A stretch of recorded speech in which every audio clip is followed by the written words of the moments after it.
Hey, I'm Freedom, and this is the official intro to my new series, Gringo Dating in Mexico.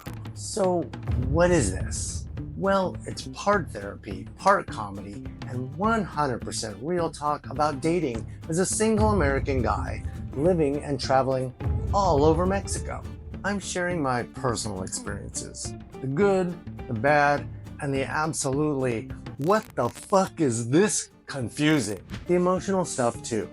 Heartbreaks, weird misunderstandings, and a few opinions I probably shouldn't say out loud, but I'm gonna anyway. But wait, there's more! Order now, and you'll also get a full serving of emotional baggage I didn't even know I packed. A breakdown of how my dogs have better instincts than I do, and language fails that turn compliments into insults.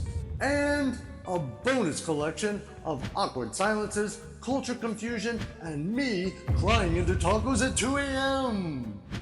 Okay, but seriously, this intro is going to give you a little background. Who I am, why I moved to Mexico, how my finances changed along the way, and what it's like trying to date here with 2 dogs basically glued to my side. We're talking dating apps, language barriers, culture shocks, and some social norms that made me go, wait, that's how that works?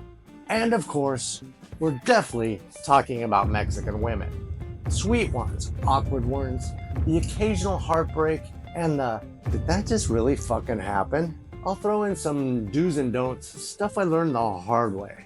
And no worries, no fake ass dating guru advice. I'm not selling you a course.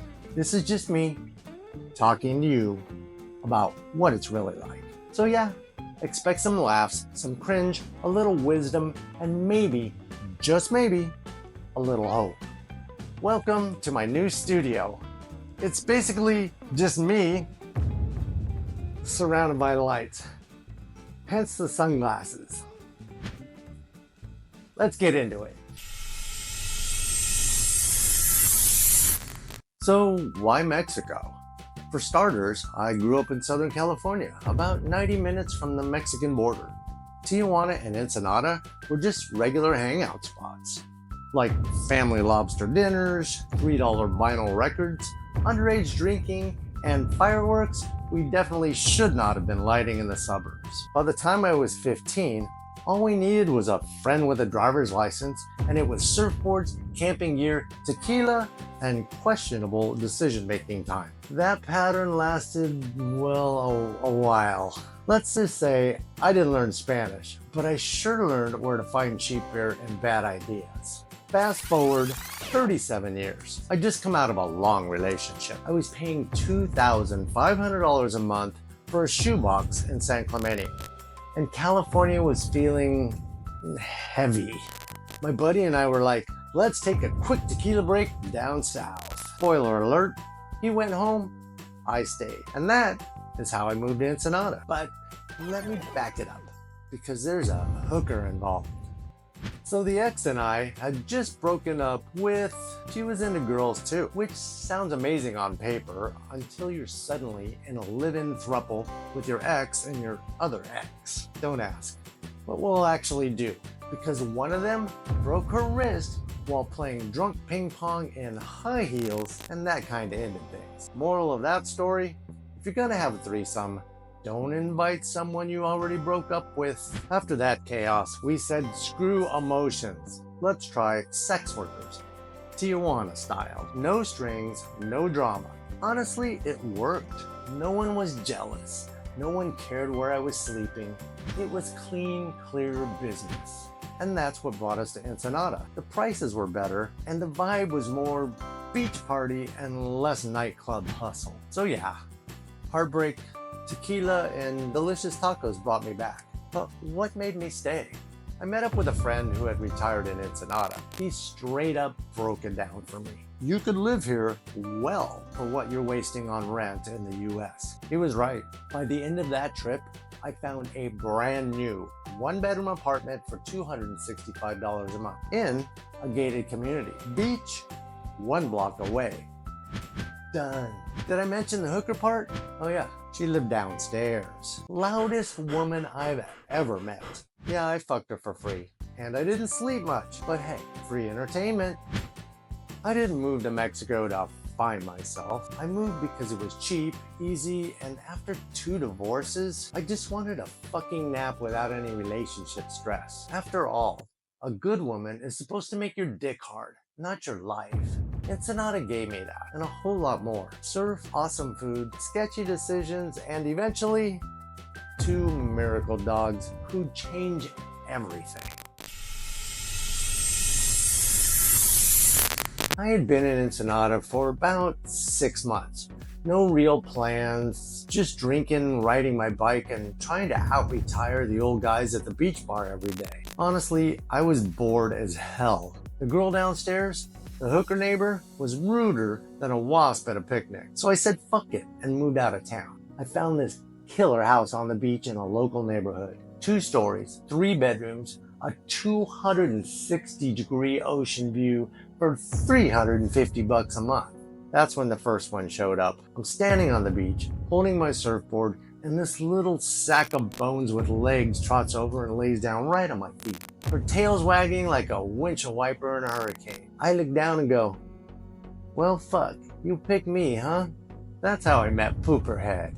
She was fast, like greyhound fast, but mostly she was smart, and she kept me company. That whole big-ass house, and it finally felt full. About 1.5 years later, same beach, almost the same damn spot. Here comes another one. Same sitch, starving. But this one was full of mischief. I named her Monkey. The crazy thing is they acted like they already knew each other. Like, wow, you really filled out. Good kibble to your place or just stress eating.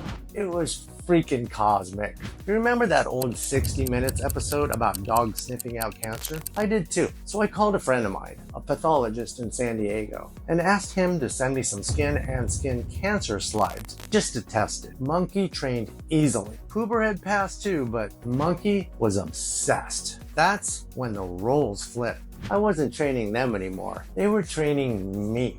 Next thing I know, we're in hospitals across Baja. They're detecting cancer, Alzheimer's, diabetes. Pooperhead walks into rooms and wakes up patients who haven't spoken in months. Eventually, they earn official recognition from the Mexican Federal Department of Health. They are doctors. They can go anywhere with me. They've got ID and papers. They sleep next to me, swim with me, eat next to me, work with me. Hell, they probably understand me better than any woman ever has. These 2 big street dogs changed everything. And if I hadn't met them, if they hadn't rescued me, none of this would have happened. Not the hospital tours, not the travel, not the YouTube channels, and definitely not this dating series. So yeah, you're not just dating me, you're dating us.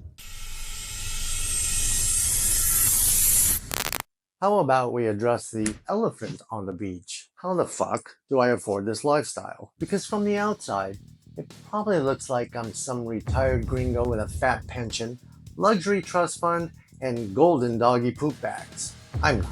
The truth is, I grew up with a silver spoon in my mouth, but I was raised by parents who wrapped that spoon in duct tape and made me reuse it 400 times. My dad made real money, big money, but they still shopped at thrift stores and thought happy hour was a luxury splurge. Mom and Dad drove a Nissan Maxima and taught me deals are better than Lamborghinis. So yeah, I inherited the same frugality. And I'm grateful because after 2 brutal California divorces, I lost everything. I mean everything.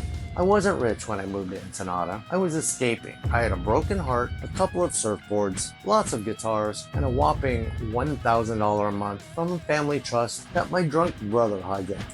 But that's another episode. Back then, I also had a little online furniture business. It made me anywhere from $1,000 to $1,500 a month on autopilot. So all in, I was living off about $2,000 to $2,500 a month. And in Mexico, if you do it right, that's baller money. But here's the trick. Don't live in the Gringo areas. They'll bleed you dry. So how could I afford beautiful rentals, vet care, tacos for days, and an occasional lady of the night, I didn't pay US prices to live in Mexico. Then COVID hit. At first, my business exploded. Everyone was stuck at home, online shopping like zombies. I was killing it. Until the warehouses ran dry and the entire global chain supply took a shit. Everything sold out, nothing restocked, the furniture business died.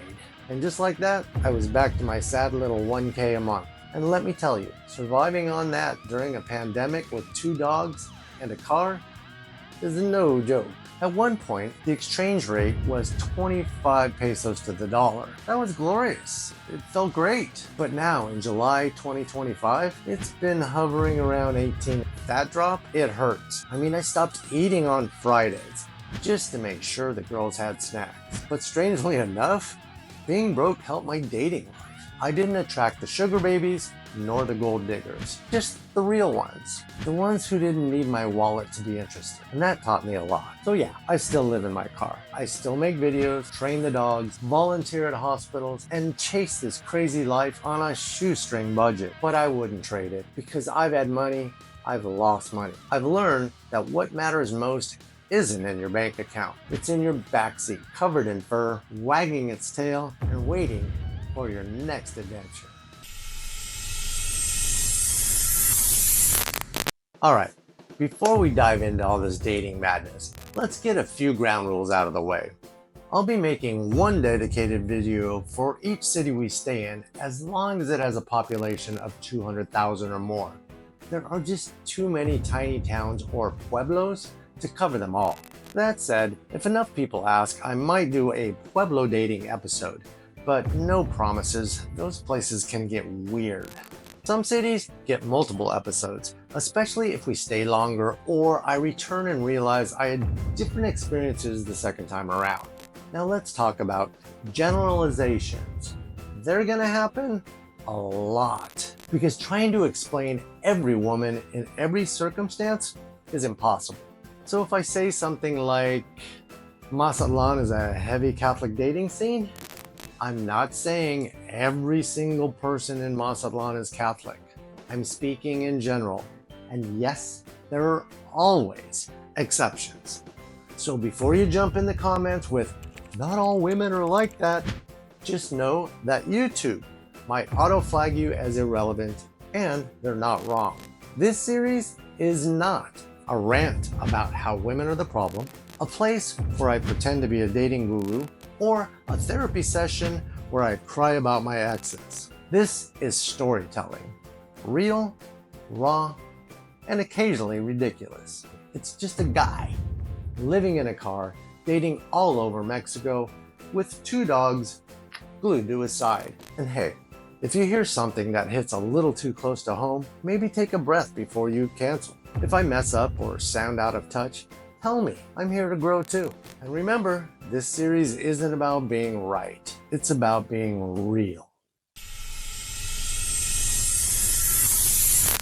So, how important is Spanish? Well, I moved here on a whim, didn't overthink it, didn't prepare, just packed my shit and crossed the border.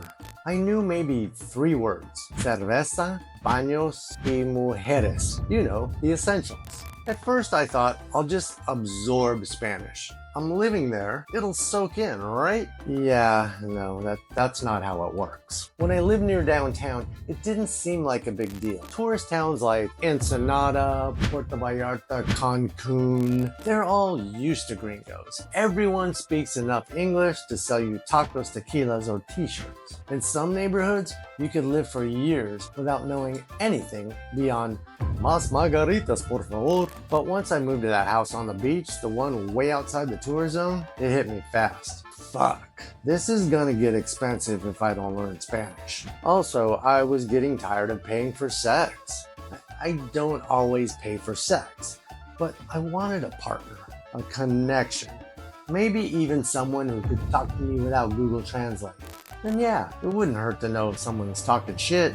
So I started studying. Nothing fancy, no overpriced apps or Spanish schools. Just me, my laptop, and a whole lot of YouTube. I gave it 30 to 60 minutes a day, every day, for a year, mostly memorizing phrases, mimicking accents, building the basics. After about 2 years, I could crack jokes, go on dates, and hold full conversations without sounding like I just had a stroke mid-sentence. But, and this is important, Spanish is not easy, no matter what Duolingo says. Here's why. It's the second fastest language in the world behind Japanese. Why? Because the words are huge. You gotta get all these syllables out just to say something simple. Like sit is 1 syllable. In Spanish, siéntate. That's 3. Parking lot, 3. Spanish, estacionamiento. That's like 7. And it's a tongue workout. Even longer English words, like unfortunately. We say it in 5 syllables. Spanish, desafortunadamente. 8. That's a fucking lung test. So yeah, Spanish is fast, and if you're not used to it, it can feel like someone put marbles in your mouth and hit 3x speed. Do you need to learn Spanish? No, you could survive without it, especially if you stick to the Gringo zones. But should you? Absolutely. Because it'll make your life easier, cheaper, funner, and way, way more interesting. Learn it. You don't have to be perfect, but don't be the guy who's been here 10 years and still says gracias like gracias. If you made it this far, hell yeah, we're happy. It means you're actually into this topic, or just waiting for me to get canceled. If you've dated in Mexico or are thinking about it, drop a comment. Tell us where you've dated or which city you're most curious about. Smash that like button, subscribe, and maybe share it with your Gringo friends who think they're ready to date in Mexico. Want to support what we do? We have links for PayPal.me, Buy Me a Coffee, our Traveling with Dogs merch store, and if you want to help with the girls' vet bills, there's a GoFundMe link too. All of that is down below in the description. Our first city episode takes place in Mazatlan, and oh man, it's a wild one. You can watch it by clicking up here in the corner or check the link in the description below. Consider this the launch pad for the whole series. The real shit they don't put in travel vlogs. Gringo dating in Mexico. Proudly oversharing since this episode. Until next time, Pooperhead, Monkey, and I will see you in Mexico. Perfect, Monkey. Oh, Pooper, that was perfect.